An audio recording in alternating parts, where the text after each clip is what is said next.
ನೋಡಿ ನಮ್ಮನೆಗೆ ಇವತ್ತು ಯಾರು ಬಂದಿದ್ದಾರೆ? ಮಾ ನೀಲ ಸರಸ್ವತಿ ಬಂದಿದ್ದಾರೆ. ವಸಂತ ಪಂಚಮಿ ಅಂದ್ರೆ ಸರಸ್ವತಿಯ ಆರಾಧನೆ ದಿನ.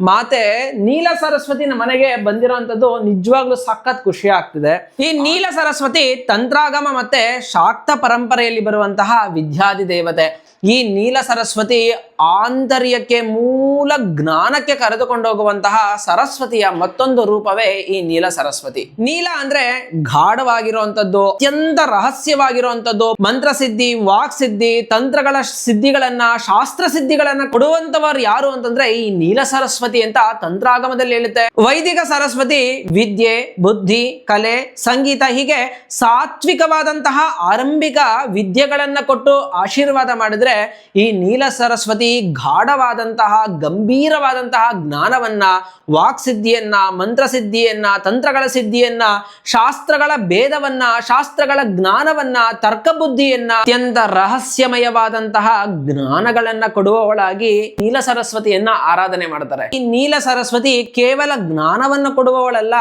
ಅನುಭವದ ಮೂಲಕ ಗುಹ್ಯ ಜ್ಞಾನವನ್ನು ಕೊಡೋಳು ಯಾರು ಅಂದ್ರೆ ಈ ನೀಲ ಸರಸ್ವತಿ. ಋಗ್ವೇದದಲ್ಲಿ ಸರಸ್ವತಿಯ ವರ್ಣನೆ ಬರುತ್ತೆ. ಅಂಬಿತಮೆ, ನದೀತಮೆ, ದೇವಿತಮೆ, ಸರಸ್ವತಿ ಅಂತ ಹೇಳಿದ್ರೆ ಅದನ್ನೇ ತಾಂತ್ರಿಕದಲ್ಲಿ ಅತ್ಯಂತ ಗಾಢವಾದ ಅರ್ಥವನ್ನ ಕೊಡ್ತಾಳೆ. ಅಂಬಿತಮೆ, ಅಂಬಿ ಅಂದ್ರೆ ಶಕ್ತಿಯನ್ನು ಕೊಡುವವಳು. ಅಷ್ಟೇ ಅಲ್ಲದೆ ಮೇಧಾಶಕ್ತಿ, ಪ್ರೇರಣಾ ಶಕ್ತಿಗಳನ್ನ ಕೊಟ್ಟು ನಮ್ಮಲ್ಲಿರುವಂತಹ ಕುಂಡಲಿಯನ್ನ ಜಾಗೃತ ಮಾಡಿ ನದಿಯಂತೆ ಸದಾ ಚೈತನ್ಯ ರೂಪವಾಗಿ ನಮ್ಮನ್ನ ಹರಿಸುವವಳು ನೀಲ ಸರಸ್ವತಿ ಅಂತ ಕರೀತಾರೆ. ಸರಸ್ವತಿಯ ಆರಾಧನೆಯ ದಿನವೇ ಬಂದಿರೋದು ನಿಜವಾಗ್ಲೂ ಅತ್ಯಂತ ಖುಷಿ. ಇದನ್ನ ಪ್ರಕೃತಿಯ ಭಾಷೆ ಅಂತ ಕರೀತಾರೆ. ಈ ವಸಂತ ಪಂಚಮಿಯ ದಿನ ನೀವು ನಿಮ್ಮ ಮಕ್ಕಳನ್ನ ಸರಸ್ವತಿಯನ್ನ ಆರಾಧನೆ ಮಾಡೋದ್ರಿಂದ ಶುದ್ಧವಾದ ಜ್ಞಾನ ಬರುತ್ತೆ. ನೀಲ ಸರಸ್ವತಿಯ ವರ್ಣನೆಯಲ್ಲಿ ಒಂದು ಕಡೆ ಬರುತ್ತೆ, ಜಡಾನಾಂ ಜಡತಾಂ ಹಂತಿ ಭಕ್ತಾನಾಂ ಭಕ್ತವತ್ಸಲೆ ಮೂಢತಾಂ ಹರಮೇ ದೇವಿ ತ್ರಾಹಿಮಾಂ ಶರಣಾಗತಂ ಅಂತ ಆ ನೀಲ ಸರಸ್ವತಿಯನ್ನ ಕರೀತಾರೆ. ಅಂದ್ರೆ ಮೂರ್ಖರನ್ನ ಮೂರ್ಖತ್ವದಿಂದ